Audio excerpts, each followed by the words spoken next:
आज की दुनिया की सर्जरी की आधुनिकतम विद्या है प्लास्टिक सर्जरी। इसका आविष्कार भी भारत में ही हुआ।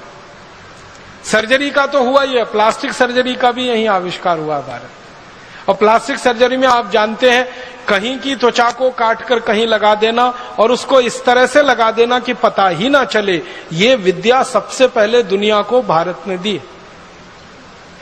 मैं आपको पुराने दस्तावेजों के आधार की एक छोटी सी कहानी सुनाता हूं।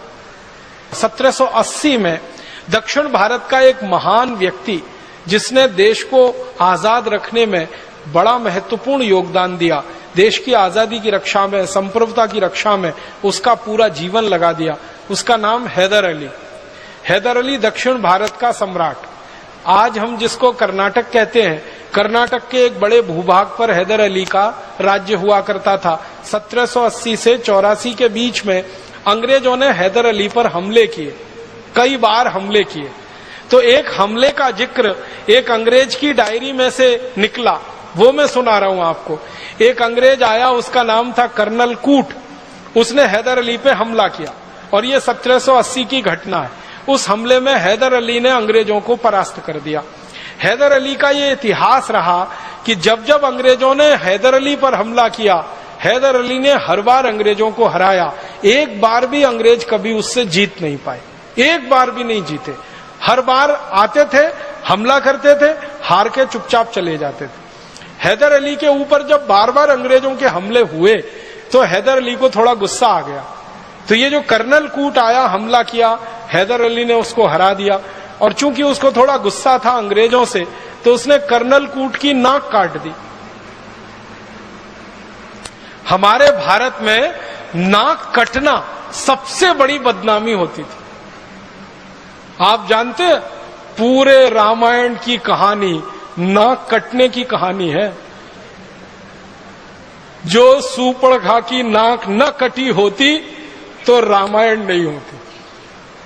और नाक कटना सबसे बड़ी बदनामी है। तो हैदर अली ने गर्दन तो नहीं काटी उसकी, कर्नल कूट की। वो चाहता तो गर्दन काट सकता था, क्योंकि कर्नल कूट पराजित हुआ था। कर्नल कूट अपनी डायरी में लिखता है कि मैं पराजित हो गया, हैदर अली के सैनिकों ने मुझे बंदी बना लिया और हैदर अली के पास मुझे ले गए। हैदर अली सिंहासन पर बैठा था, मैं उसके नीचे चरणों में बैठा था। वो चाहता तो मेरी एक झटके में गर्दन काट देता, लेकिन उसने गर्दन नहीं काटी, मेरी नाक काट दी। और फिर मुझे छोड़ दिया कि जाओ, अब कटी हुई नाक लेके जाओ और सबको बताओ कि तुम्हारी नाक क्यों कटी। तो कर्नल कूट लिखता है कि मुझे एक घोड़ा दे दिया उसने भागने के लिए, नाक काट के मेरे हाथ में रख दी और कहा भाग जाओ। तो मैं घोड़े पे बैठ के भागा। भागते भागते भागते भागते एक जगह वो लिखता है मैं बेलगाम में आ गया। बेलगाम आप जानते हैं, कर्नाटक का एक जिला। तो बेलगाम में आ गया। तो बेलगाम में एक वैद्य ने मुझे देखा, नाक से खून निकल रहा है, कटी हुई नाक हाथ में है। तो वैद्य ने कहा ये तुम्हारी नाक कहाँ कट गई?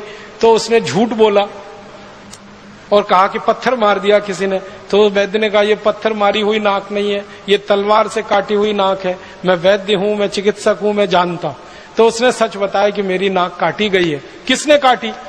तुम्हारे राजा ने काटी, हैदर अली ने काटी। क्यों काटी? मैंने युद्ध किया उससे, मैं हार गया, उसने मेरी नाक काटी। तो वो वैद्य कहता है कि अब तुम क्या करोगे? कटी नाक से इंग्लैंड जाओगे, लंदन जाओगे? कहता है जाने की इच्छा तो नहीं है, लेकिन क्या करूं, जाना ही पड़ेगा। तो वो वैद्य इतना दयालु, इतना कृपालु, वो कहता है कि मैं तुम्हारी नाक जोड़ सकता हूं। तो कर्नल कूट कहता है मुझे तो भरोसा ही नहीं हुआ, ये नाक कैसे जुड़ सकती है कटी हुई? मैंने तो सुना नहीं अपनी जिंदगी में कि एक बार शरीर का कोई अंग कट जाए तो वो जुड़ सकता है। तो वैद्य जी कहते मैं जोड़ सकता हूं। तो कर्नल कूट ने कहा जोड़ दो। तो उसने कहा मेरे घर चलो। तो वैद्य जी उसको ले गया और ऑपरेशन किया। उस ऑपरेशन का 30 पन्ने में वर्णन है। वो 30 पन्ने तो नहीं सुना सकता, अंत में सुना रहा हूं। ऑपरेशन सफलतापूर्वक संपन्न हो गया, नाक उसकी जुड़ गई। वैद्य जी ने उसको एक लेप दे दिया बना के और कहा कि ये लेप ले जाओ, रोज सुबह शाम लगाते रहना। वो लेप लेके चला गया। 15-17 दिन के बाद बिल्कुल नाक उसकी जुड़ गई। फिर वो जहाज में बैठ के लंदन चला गया। 3 महीने बाद वो ब्रिटिश पार्लियामेंट में खड़ा होकर भाषण दे रहा है कर्नल कूट, और सबसे पहला सवाल पूछता है सब अंग्रेजों से, आपको लगता है मेरी नाक कटी हुई है? तो सब अंग्रेज हैरान होके कहते नहीं नहीं तुम्हारी नाक तो कटी हुई बिल्कुल नहीं दिखती। तब वो कहानी सुना रहा ब्रिटिश पार्लियामेंट में कि मैंने हैदर अली पे हमला किया था, मैं उसमें हार गया, उसने मेरी नाक काटी, फिर भारत में एक वैद्य ने मेरी नाक जोड़ी, और भारत के वैद्यों के पास इतनी बड़ी हुनर है, इतना बड़ा ज्ञान है कि वो कटी हुई नाक को जोड़ सकते हैं। तब उस वैद्य जी की खोज खबर ब्रिटिश पार्लियामेंट में ली गई और अंग्रेजों का एक दल आया और बेलगाम के उस वैद्य को मिला, तो उस वैद्य ने अंग्रेजों को बताया कि ये काम तो भारत के सब गांवों में होता है, मैं अकेला नहीं हूं, ऐसा करने वाले हजारों लाखों लोग हैं। तो अंग्रेजों को हैरानी हुई, कौन सिखाता है आपको? कहने लगे हमारे इसके गुरुकुल चलते हैं, उन गुरुकुलों में सिखाया जाता। फिर अंग्रेज वो गुरुकुलों में गए, वहां उन्होंने एडमिशन लिया, विद्यार्थी के रूप में भर्ती हुए, फिर सीखा। सीखने के बाद इंग्लैंड में जाकर प्लास्टिक सर्जरी उन्होंने शुरू की। और जिन जिन अंग्रेजों ने भारत में प्लास्टिक सर्जरी सीखी है ना, उनकी डायरियां हैं।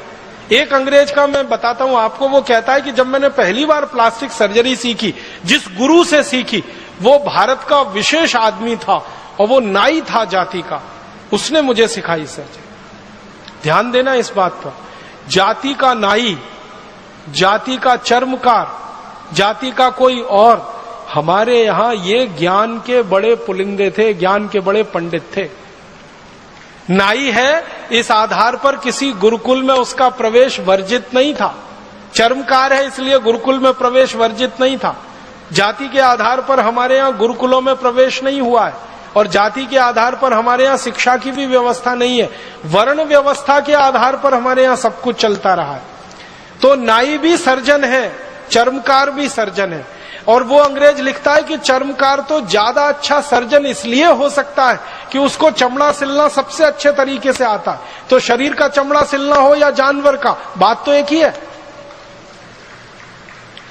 तो हमारे यहां ऐसे लोग सर्जरी सीखते रहे। तो एक अंग्रेज कह रहा है कि मैंने जिस गुरु से सर्जरी सीखी, पूना का किस्सा है वो, पूना में जिस गुरु से सीखी वो जात का नाई था।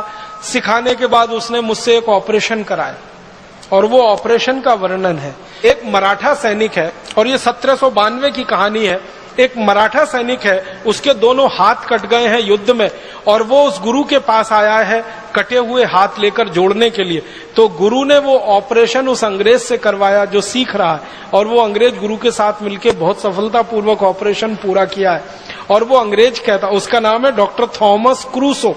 वो अंग्रेज कहता है कि मैंने मेरे जीवन में इतना बड़ा ज्ञान किसी गुरु से सीखा, और इस गुरु ने मुझसे एक पैसा नहीं लिया, फीस नहीं ली। ये मैं बिल्कुल अचंभा मानता हूं, आश्चर्य मानता हूं। और थॉम क्रूसो ये सीख के गया है। फिर उसने प्लास्टिक सर्जरी का स्कूल खोला, और उस प्लास्टिक सर्जरी के स्कूल में फिर अंग्रेज सीखे हैं, और अंग्रेजों ने सीख सीख कर फिर दुनिया में फैलाया है। दुर्भाग्य इस बात का है कि सारी दुनिया में प्लास्टिक सर्जरी के उस स्कूल का तो वर्णन है, लेकिन इन वैद्यों का वर्णन अभी तक नहीं आया विश्व ग्रंथों में, जिन्होंने अंग्रेजों को प्लास्टिक सर्जरी सिखाई। हे दोस्तों, अगर वीडियो पसंद आया है तो लाइक और सब्सक्राइब जरूर करें, और सब्सक्राइब बटन के राइट में जो बेल आइकन है उसे जरूर दबाएं, ताकि आप हमारे द्वारा पोस्ट करी गई कोई भी वीडियो मिस ना कर सके।